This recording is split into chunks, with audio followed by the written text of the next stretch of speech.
महादेव साळवे आहे. माझ्या शाळेचे नाव जिल्हा परिषद माध्यमिक शाळा पानकनेरगाव. मी जे प्रयोग बनवले आहे त्या प्रयोगाचे नाव आहे ताक घुसळणी यंत्र.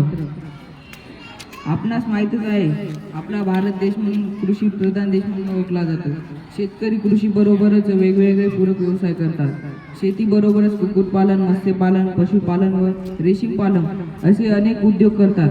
आणि जे शेतकरी दूध उत्पादे जे जनावर आहेत ते पाळल्यानंतर त्यांच्यापासून दूध मिळते व दुधापासून अनेक पदार्थ बनविता येतात. दही, ताक, तूप, पेढा असे अनेक पदार्थ बनविता येतात. आणि हे जर पदार्थ बनवतात हे पदार्थ बनविताना महिला वर्गांना खूप शारीरिक श्रम करावे लागते.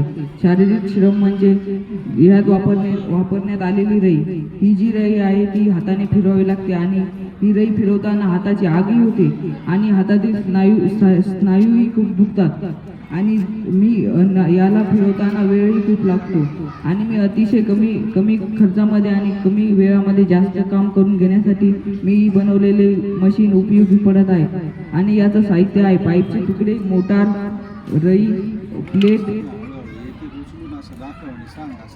रई ही रई आहे, ही प्लास्टिकची आहे. आणि ही एक DC मोटर आहे. हे काही पाईपचे तुकडे आहेत आणि ही प्लास्टिकची प्लेट आहे आणि ही कनेक्टिंग वायर आहे. तर मी तुम्हाला हे फिरून दाखवणार आहे. स्टँड बनवला त्याचा स्टँड बनवला भांडा आणून तिथं ताक टाकायला काय प्रॉब्लेम झाला? ताकद पाहिजे होतं त्याला की मग आपलं फिरताना दिसलं नसतं डायरेक्ट सुरूच. बोल मी करंट त्याला दिला.